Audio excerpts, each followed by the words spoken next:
నమస్కారం. గ్రామకంఠం భూములు, ఇళ్ల స్థలాల్లో ఉన్నటువంటి వారందరికీ కూడా ఆంధ్రప్రదేశ్ ప్రభుత్వం ఒక సూపర్ గుడ్ న్యూస్ అయితే చెప్పడం జరిగింది. ఎన్నో ఏళ్లుగా నలుగుతున్నటువంటి గ్రామకంఠం భూముల రిజిస్ట్రేషన్లు, చిక్కుముడులన్నీ కూడా ఇప్పుడు పూర్తిగా తొలగిపోయాయి. దీనికి సంబంధించి రెవెన్యూ శాఖ సరికొత్త మార్గదర్శకాలను విడుదల చేయడం జరిగింది.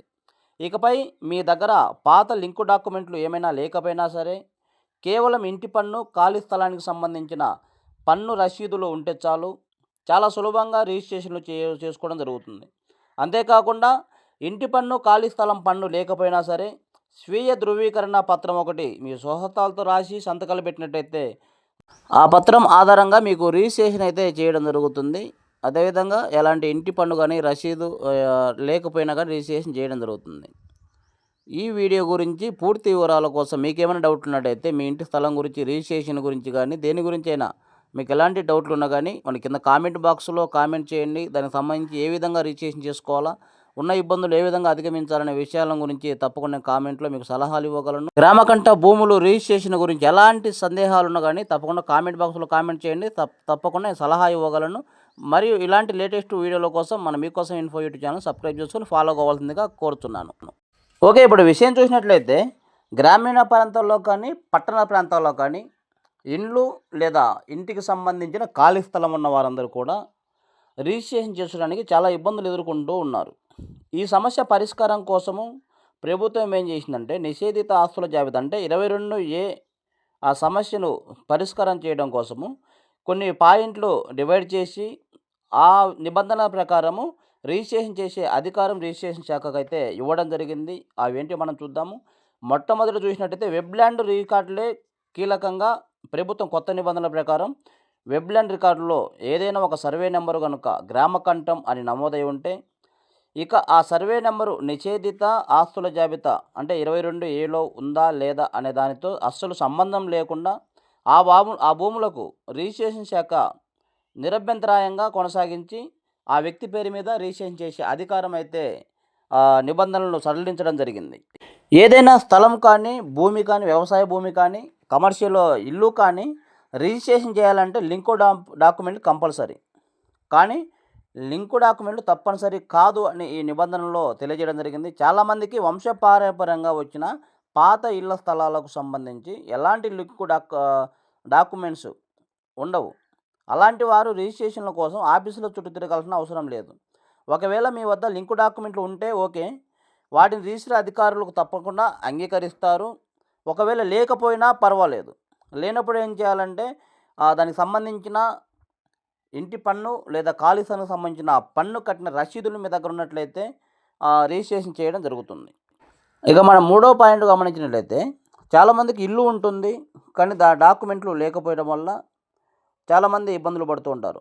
ఒకవేళ గ్రామకంఠం స్థలంలో ఇల్లు ఉండి ఎలాంటి లింకు దస్తావేజులు లేనట్లయితే స్థానిక సంస్థలు అంటే పంచాయతీ లేదా మున్సిపాలిటీ ఆఫీసుల ద్వారా ఆ అధికారుల ద్వారా జారీ చేసిన ఇంటి పన్ను రసీదును లేదా ఖాళీ స్థలానికి సంబంధించిన పన్ను రసీదును ఆధారం చేసుకొని అధికారులు రిజిస్ట్రేషన్ చేయాల్సి ఉంటుంది. ఆ నిబంధనను కొత్తగా తీసుకురావడం జరిగింది. ఇక నాలుగో పాయింట్ మనం చూసినట్టయితే, పట్టణ ప్రాంతాల్లోని ఖాళీ స్థలాలకు పట్టణ ప్రాంతంలో వంశపార్యపరంగా వచ్చిన ఖాళీ స్థలాలు ఉండి వాటికి లింకు డాక్యుమెంట్లు కానీ, ఇంటి పన్ను రసీదులు కానీ లేకపోతే ఖాళీ స్థలం పన్ను రసీదును రిజిస్ట్రేషన్ అధికారులు అంగీకరించాలి. అయితే దీనికోసం 2023 మార్చి 21న జారీ చేసిన సర్క్యులర్లోని తగిన ధృవీకరణ రికార్డులను పరిశీలించి రిజిస్ట్రేషన్ ప్రక్రియను పూర్తి చేస్తారని తెలియజేయడం జరిగింది. ఇప్పుడు ఐదో పాయింట్ మనం చూసినట్లయితే చాలా కీలకమైన పాయింట్ ఇది. గ్రామీణ ప్రాంతాల్లో ఏమీ లేకపోయినా అలాంటి వారి పరిస్థితి ఏంటి అనే విషయం మనం గమనించినట్లయితే, గ్రామీణ ప్రాంతాల్లో వంశపారంపర్యంగా వచ్చిన ఖాళీ స్థలాలకు సంబంధించి అటు లింకు డాక్యుమెంట్లు కానీ, ఇటు ఇంటి పన్ను కానీ, లేదా ఖాళీ స్థలానికి సంబంధించిన పన్ను రసీదులు కానీ మీ దగ్గర ఎలాంటి ఆధారాలు లేకపోయినా సరే ఏం చేయాలంటే, దీనికి కూడా ప్రభుత్వం ఒక మంచి మార్గమే చూపించింది. రిజిస్ట్రేషన్ చేసుకునే వ్యక్తి ఎవరైతే వ్యక్తి ఉన్నారో ఆ వ్యక్తి తన ఆస్తికి సంబంధించి వారసుడు నేనే అని చెప్పి నిరూపించుకోవడం కోసము తాము రాసే పత్రంలోనే స్వయ ధృవీకరణ సెల్ఫ్ డిక్లరేషన్ అనే ఫారము ఫిల్ చేసి సంతకాలు పెట్టి ఇవ్వాల్సి ఉంటుంది. అందులో తమ వారసత్వ వివరాలు, ఆ వాస్తిని మేము స్వేచ్ఛగా అనుభవిస్తున్నాము మరియు అది 22A నిషేధిత జాబితాలో లేదనే విషయాలను కూడా స్పష్టంగా పేర్కొనాలి. అలా పేర్కొంటూ ఒక స్వీయ ధృవీకరణ పత్రం రాసి ఇచ్చినట్లయితే ఆ స్వీయ ధృవీకరణ పత్రం ఆధారంగా రిజిస్ట్రేషన్ చేసే అధికారం రిజిస్టర్ ఆఫీస్ వారికి ఉంటుంది. కాబట్టి ఈ విషయాన్ని ప్రతి ఒక్కరు గమనించగలరు. దీనికి సంబంధించి రిజిస్టర్ ఆఫీసులో కానీ ఎవరైనా అధికారులు కానీ రెవెన్యూ శాఖ నుంచి ధృవీకరణ పత్రం తీసుకురమ్మని చెప్పేసి కానీ ఎలాంటి నిబంధనలు పెట్టడానికి అధికారం లేదు. కేవలం స్వీయ ధృవీకరణ పత్రం ద్వారా మాత్రమే రిజిస్ట్రేషన్ చేయాలని ఈ కొత్త నిబంధనలు చేర్చడం జరిగింది. చూశారు కదా ఫ్రెండ్స్, ప్రభుత్వ సామాజిక అవసరాలకు కేటాయించిన భూములు మినహా, అంటే ప్రభుత్వం దేనికైనా కానీ సామాజిక అవసరాలు స్కూల్స్కి కానీ గుడులకు కానీ అదేవిధంగా సంథింగ్ ప్రజా అవసరాల నిమిత్తము ప్రభుత్వం కేటాయించిన భూములను మినహాయించి మిగిలిన సాధారణమైనటువంటి గ్రామకంఠం నివాస ప్రాంతాలన్నిటికీ కూడా ఈ కొత్త నిబంధనలు వర్తిస్తాయి. దీనివల్ల వేలాది మంది తమ సొంత ఇళ్లపై స్థలాలపై పూర్తి హక్కులు లభిస్తాయి. ఈ రిజిస్ట్రేషన్ చేసుకోవడం వల్ల వారికి చాలా ఉపయోగకరంగా ఉంటుంది. డాక్యుమెంట్ సొంతంగా రిజిస్ట్రేషన్ హక్కులు ఉంటాయి. కాబట్టి ఈ యొక్క అవకాశాన్ని ప్రతి ఒక్కరూ సద్వినియోగం చేసుకోవాల్సిందిగా కోరుతున్నాను. ఈ సమాచారం మీకు ఉపయోగపడిందని భావిస్తే వెంటనే ఈ వీడియోని లైక్ చేయండి.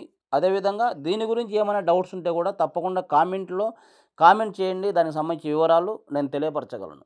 మీ భూమికి సంబంధించి ఎలాంటి డిస్కషన్ జరుగుతున్నా కానీ దానికి సంబంధించిన సలహాలు కావాలన్నా కానీ కామెంట్ బాక్స్లో తెలియపరచండి. దానికి సంబంధించిన పూర్తి వివరాలతోని ఎలా రిజిస్ట్రేషన్ చేసుకోవాలనే పూర్తి వివరాలు నేను కామెంట్ బాక్స్లో రిప్లై ఇవ్వగలను. కావున ప్రతి ఒక్కరు తప్పకుండా కామెంట్ చేయవలసింది కోరుతున్నాను. ఈ వీడియోను మీ బంధువులకి స్నేహితులకి అందరికీ కూడా షేర్ చేయండి. ఇలాంటి లేటెస్ట్ అప్డేట్స్ కోసం మీకోసం ఇన్ఫో యూట్యూబ్ ఛానల్ను సబ్స్క్రైబ్ చేసుకోవాల్సిందిగా కోరుతున్నాను. Thank you.